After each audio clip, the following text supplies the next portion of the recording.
Hello, hello, hello. It is I, Alisa Dunn, the host of Put a Pin in It Conversations with Alisa. And I am Alisa. When I was overseas, the way they said my name was so cute. Alisa, Alisa. But anyway, I'm here. I'm not going to be before you long.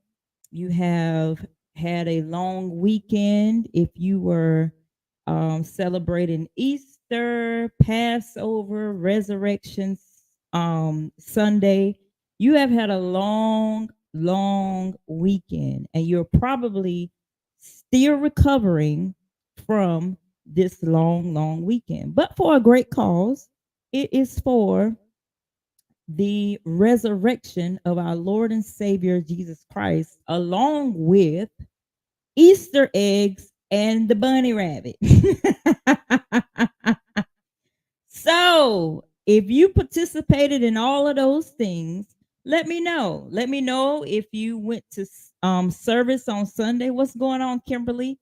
If you went to, let me say hi. Let me be politically correct. Hello, Kimberly. How are you? Hello, Melba. Hello, Melba? How are you? From Winston. Oh, I didn't know you were in North Carolina. Cool. Okay, North Carolina is the best place in the world. It is where I was born and raised. Eureka, North Carolina. There's no place like it in all the earth. If you were a part of all the festivities that happened on this weekend, I want you to put a one in the chat, even if you are watching the replay. I'll go back and see that you put a one in the chat. That means you dressed up in your Sunday best or you didn't dress up. I'm finding out that more people are not dressing up these days. I know when I was going to church on Easter, hello, Lady T, thank you for joining. I know when I was growing up, Easter, Passover, Resurrection Sunday was a big deal in my home.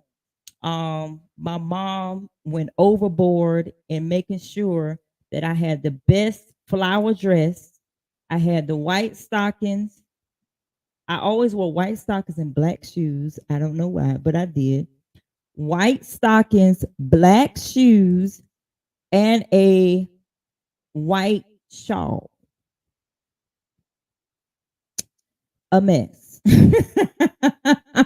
But you couldn't tell me nothing. I knew that I was dressed to impress on that day. But anyway, I didn't come before you to talk about any type of Easter resurrection or um, Passover. I came to talk to you about some things that have dropped in my timeline on this week that is worth us putting a pin in it.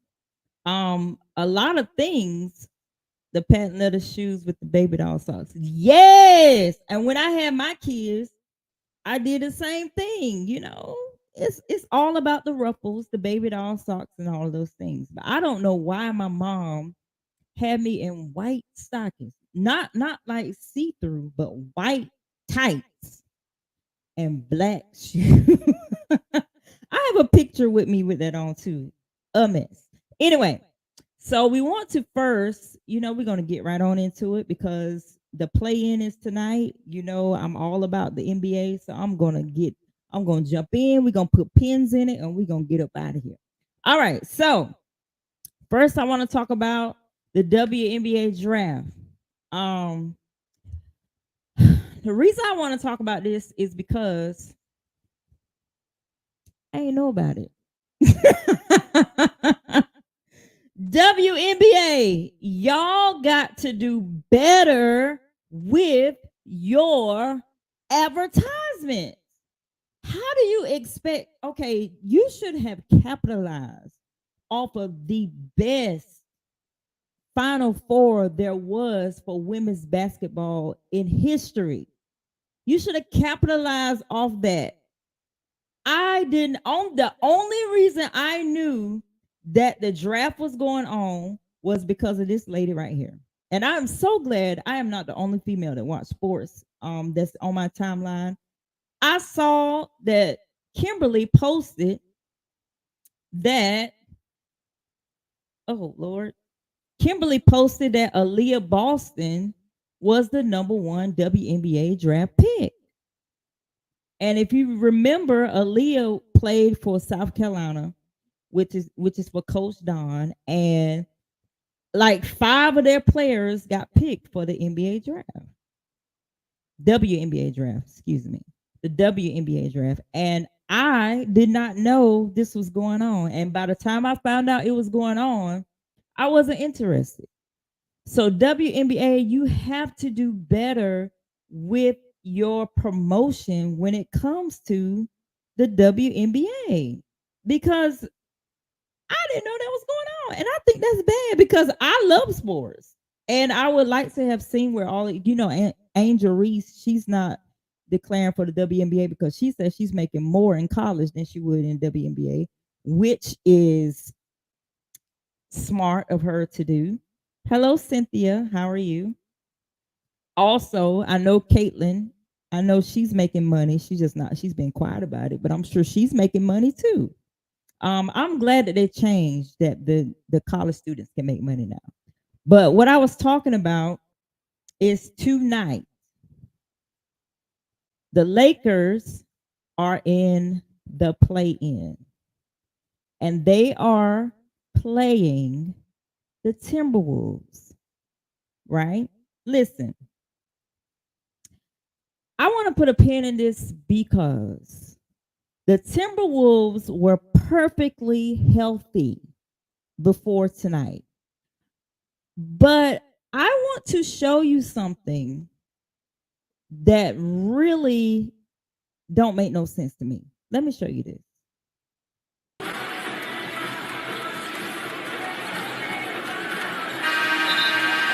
That's just something you don't see every day. I know the tensions. Let's watch that one more time. On the Timberwolves bench, Anderson and Rudy Gobert.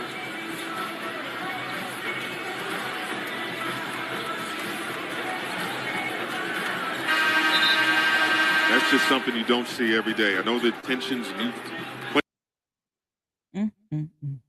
So this is the team that LeBron is supposed to be going against tonight. LeBron and the Lakers.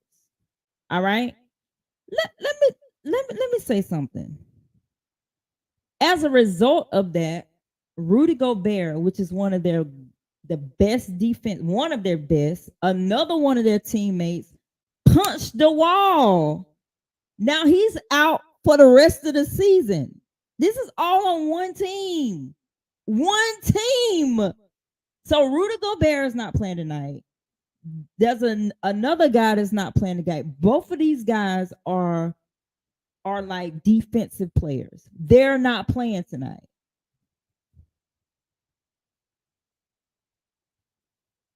So my thing is, how easy? Now I'm telling y'all right now, if the Lakers lose tonight, I'm coming back live. I really don't believe that they're going to lose because of all of the. I mean, the odds is in their favor. They should win tonight because, I mean, Towns is playing good, Cal Anderson, but they need Rudy and they need the other guy. Now, if I'm just saying, so we're gonna see, we're gonna see, we're gonna see. But I just don't think I'm with. Listen, Kimberly is right. She said if the Lakers lose, they are completely trashed. I'm telling you. I just, but if they lose, just know I don't care where I'm at. I could be on the toilet taking a dump. I am going live just to declare that they are trash. Anyway, so my next topic is this. Y'all, this is so disgusting, but we're going to talk about this man. along with that hug, and the boy obliges. Moments later, you see the Dalai Lama then asking him to kiss him on his mouth, and then he brings in the boy's chin rather, and he kisses the boy on the mouth. Now this is disturbing enough. And then seconds later, the Dalai Lama asks the boy to actually go ahead and also suck his tongue. This is extremely disturbing for people across social media.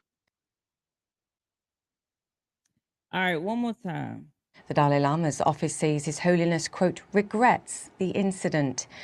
And what we can see in the video is the boy going up to the Dalai Lama and asking for a hug. The Dalai Lama then calls him on stage, invites him on stage, and also asks him to give him a kiss on the cheek along with that hug, and the boy obliges.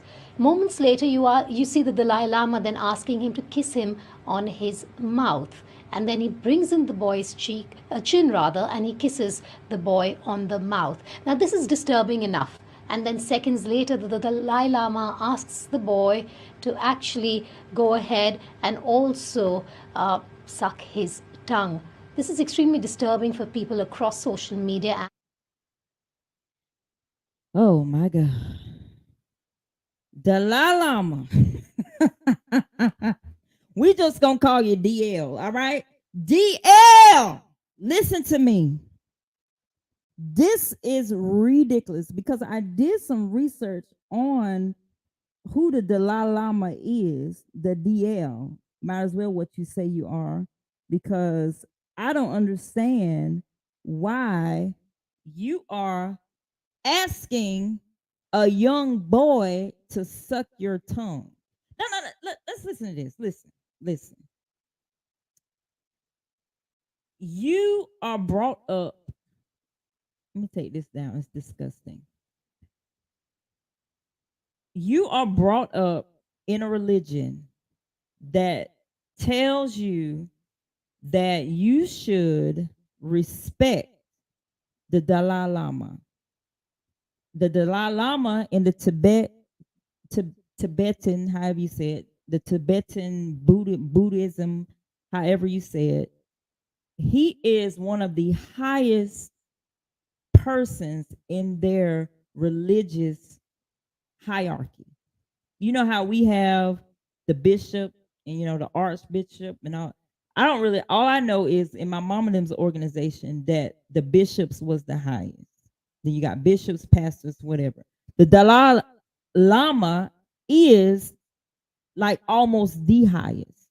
They are chosen when they're very young. This one was chosen when he was 2 years old because he picked out some drums that was from the 13th Dalai Lama. He's the 14th one. And he is messing up the dynasty because he's so twisted up. He's saying that, who knows, because they're supposed to be like reincarnated from the prior Dalai Lama. So he is supposed to be a reincarnation of the 13th one. And he's the 14th. So the 15th supposed to be a reincarnation of him. And he was saying that who knows, the reincarnated Dalai Lama of me may be a woman, but she has to be a pretty woman. She has to be beautiful. This man is really he's really different. And I did look up in that culture, sticking out their tongue is a sign of respect, which I know other countries, different things that they do, different things that we do in the West is totally different. But sucking a tongue is not one of them. No. I said, what in the Shaolin Temple is going on? What is the golden child? You remember that movie, I Want the Knife? What is going on here? Like, this is not right. And you can see in the video, the young boy was hesitant. He was like, I don't know. Like, should I or should I not? I mean, I don't want to get cursed or anything, but I mean, what is going on here? And my thing is, I know when I was in Kuwait, Qatar, whatever, when the men would go to the temple, the women were not allowed. So I don't think the women were in there. Had it been his mama was in there, she probably would have. But I don't think nobody was in there but the men. And so I just don't understand, Mr. Dalai Lama. What is your dilemma? Because, and he did not issue that apology. He's 87 years old. That man does not have a Twitter. That is PR talking on his behalf. Oh, Kimberly. Oh my God. She said that probably to smell all that. He probably smelled like all types of hockey. Cause old people breaths stink anyway. But he don't even eat meat. So you know how it may smell when you fast all the time. He fasts all the time. He eat vegetables, berries, stuff like that. He don't even eat stuff that'll clean that tongue. He don't even eat food that cleans that tongue. And you talking about somebody sucking it? Oh, I would have passed out. They would have stoned me that day because there is no freaking way I would have sucked that Ancient of Days tongue. But we're going to be praying for that little boy because I know, I know he is like, I can't believe this happened. Can you imagine going up to somebody that you look up to and you just going up there for a hug?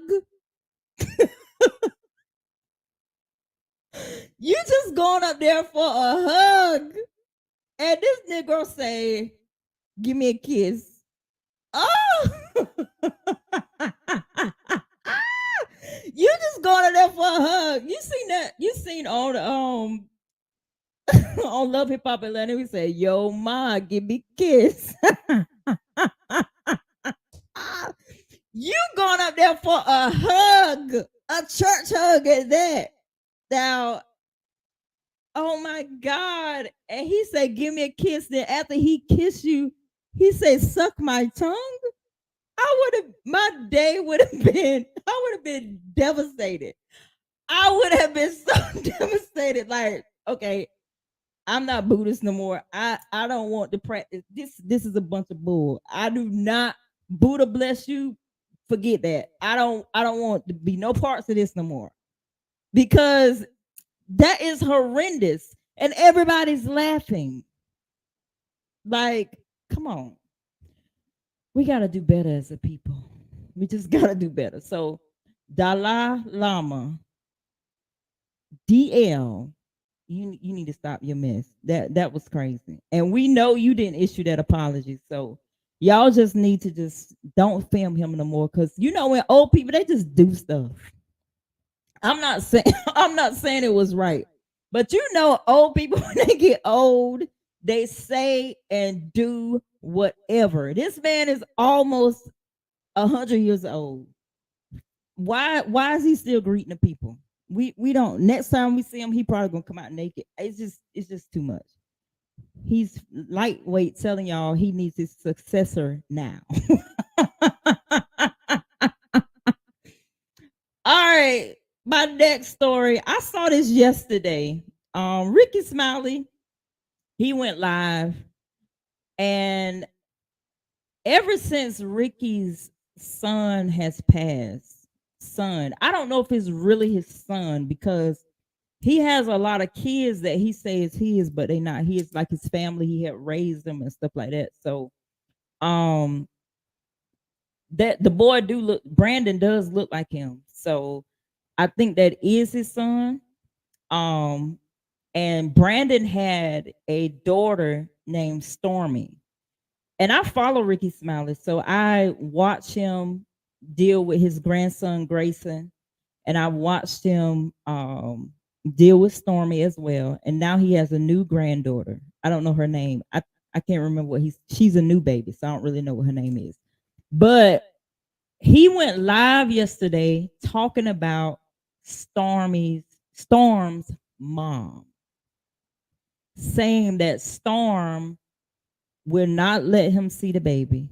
And this was a ongoing thing before Brandon passed. I think because some of the stuff that Brandon did, she just wasn't agreeing with. But he was like, "Well, let her come with him to my house," and all these things, all of that right there. So, but the mom, he said, whenever she feels like it, she lets him, and when she doesn't, she just loses contact with him. So, of course, it was Easter weekend, like I was telling you guys. I'm glad you all had a great time. You dressed up, saw the Easter bunny, Easter egg hunt, all of those things. He had that at his house, and he got Storm a new Jeep and everything for her to ride in, but she didn't let the grandchild come. And Ricky went live. He has been going live here lately, just getting stuff off his chest. But I want to talk to you guys and put a pin in it and ask you, do you think he made things better or he made things worse? Because I think just like he's grieving, she's grieving. And she's trying to wrap things around, do I want, and he's like, we're her family. She need to be around us. And Ricky does seem like he's the type that want to try to run stuff just a little bit. And she's probably like, not right now, but he's trying to push her right now. And I don't know. So he filed for grandparents' rights. And that's serious. I've never, probably because it was not a thing in my family. We always saw my grandparents, but I learned that you can file rights to see your grandchildren. But the kicker is, what if you do a paternity test and that's really not your grandchild? Usually when women move like that after a man has passed, it might not be yours. She looked like Ricky though. The little girl does look like Ricky. She does. I haven't seen the mama, so I don't know if she looks like, I don't know if the mama looked like Ricky, but the granddaughter does look like him. And we all know that Brandon committed suicide. And at first, Ricky, he came out, he was talking about it a lot. I just brought this story because I don't know how many grandparents are trying to see their grandkids and they can't see it. So I was like, I didn't know you could do that. I didn't know you could file for grandparents' rights. And I'm just letting y'all know, if people are trying to keep your grandkids from you, you can do that. But I think that Ricky should not have went live on this matter because it's a very touchy subject. And he's bringing his son into it, and all of those things. And the little girl is young too, and he wants her to spend the night, and the mother's like, no, I don't want her to spend the night. She come see y'all, but she can't spend the night. So I don't know. So those things he might should just kept to himself. Melba said it's hard to say because you don't know how the mother may be perceiving his actions, and Ricky may need to stay off social media and let the courts handle it. Right. So he just need to let the courts handle it. That's what I think. But I wanted to talk about that because I thought that was interesting. All right. So next, we're going to talk about Rocky.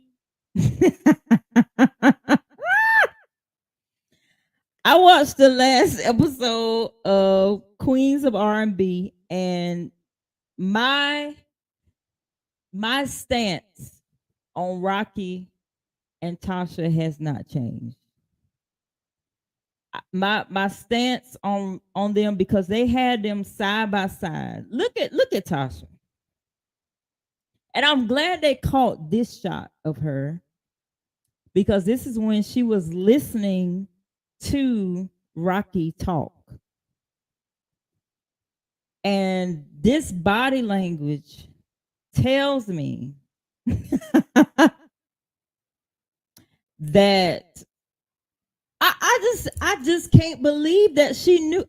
She may knew a snip, but I don't think Tasha knew the ins and outs of what her husband did. And the way I'm listening to her say, my sister, she should have came to me, whatever, whatever, whatever. I just don't. I cannot say that she knew everything, but this right here, he knew. He orchestrated. He's the mastermind. He even looked like Megamind. He's the mastermind behind it all. And she's like, she's suffering. And she's like, how the heck did this happen right under my nose? And I didn't know. And I pray that it comes out. I don't think she knew. And her body language when he was talking, because their stories didn't match at all. And she was, I don't think she knew. So, but we're gonna put a pin in it. We're gonna put a pin in that because I really think that she didn't know. All right, my next topic. My name is Monique.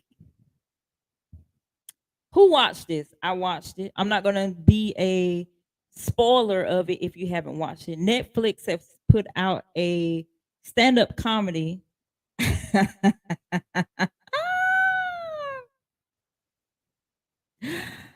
Listen, Monique, if you haven't watched this,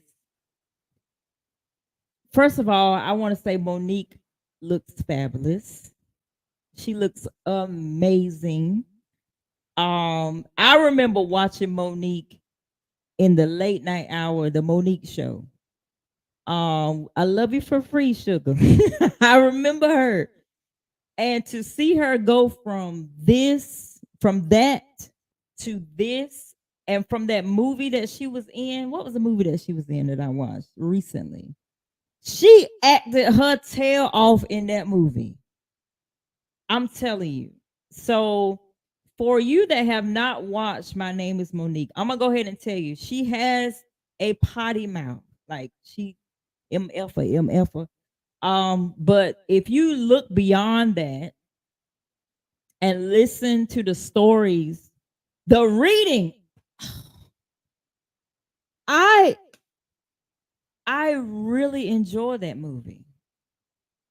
The reading is what I'm talking about. She really played well in that movie. But anyway, her stand-up comic that Netflix denied her of at first because she felt like, well, she did not, she didn't go, she said no to them because they was trying to pay her less than what she was worth to her.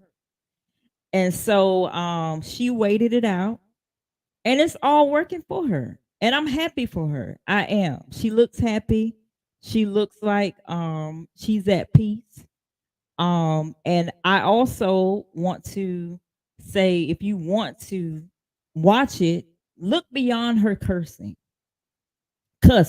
She wasn't cursing, cussing. Look beyond it because she tells some wonderful stories. So much so, she captivated me so much so that in the end, I even shed some tears. I was like, am I crying on a comedy series? This is crazy. So make sure you watch that. All right. We're going to put a pin in it and you let me know. Come back to this post and let me know if you liked it or not. All right. So my next review is this. Praise this. I watched this when I was on a road trip and it was phenomenal. I usually don't like gospel movies because they are a bit cheesy and corny. This one was still cheesy and corny, but it was good. It really was good. Jacqueline Carr is in it. She's acting like a ratchet girl, which was funny to me. She played her part. Jacqueline can get some more acting parts because she did really good. You got Chloe. You got I don't know who the other person is. Oh, you got Quavo is in the movie. He acting like himself, but it was a great movie and I enjoyed it. It's about a praise team trying to kind of like Sister Act 2, but with a twist. Yeah. I think that's cool. And I'm getting out of the way because you know what? I want to see the game, but I cannot leave without talking about this. Now, Hulu is coming out with a documentary, Freaknik Atlanta 1994. I'm not going to be in the movie because I was in school. I was in the 10th grade. But those of you that was at Freaknik in Atlanta, 1994, you might as well sit your people down, have a conversation, tell your husband, tell your children, tell your grandma, tell your aunts and uncles, your pastor, everybody. I might be on this documentary. I really believe that this is going to be a violation of privacy. Who knew that somebody would come up with the idea, that doggone Jermaine Dupri, somebody that would come up with an idea, hey, let's go back to specifically 1994 when it was the most ratchet, and let's make a documentary about Freaknik. I feel sorry for y'all that was there. I saw one woman said that she might be in it, but she don't think she is because she was. Melba said, "Wait, I may need to tell my family." So yes, there is a documentary in the making. If you were around the cameras during that time, shaking it on top of cars and getting naked with the men, and I saw some type of video saying that the men were saying, well, if the women walking around here naked and they get touched or felt up, that's their fault. So this is going to be interesting because you know the Me Too movement is very real. So I don't know if this is a good idea. Like you was at Freaknik and you got felt up and you forgot all about it. And now they're putting it on TV. So is this like the RICO charges thing?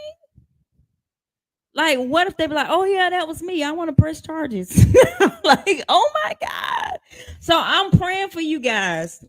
For you, I'm praying because I hope and pray that it wasn't you guys, you know, taking advantage of the women and women just being loose. Um, it's not, it's gonna be very, tell your bosses, don't hold it against you because you did not know that this was gonna be happening. And they should be ashamed of themselves for even thinking about doing this. And that's the thing, Mel. But I'm like, okay, you're doing this. So are you going to like compensate people that were in it? Or how do they know that? How? Like, this is a lot going on here. And, you know, when they said 94, I was like, okay, yeah, I'm good. I was in 10th grade. No, I've never been to a Freaknik, but I'm just glad that we'll get to see the culture. I really watch documentaries like this to, you know, expand my mind about the culture because I was so church when I was growing up. I didn't know anything about that. I wasn't even thinking about it. Nothing about that bike week, none of that. So I'm gonna enjoy watching it. And when it comes out, we putting a pin in it. We're gonna come back and talk about it. All right. So that's it, guys. I am done. And if the Lakers lose tonight, I'm coming back live. Y'all have a good night.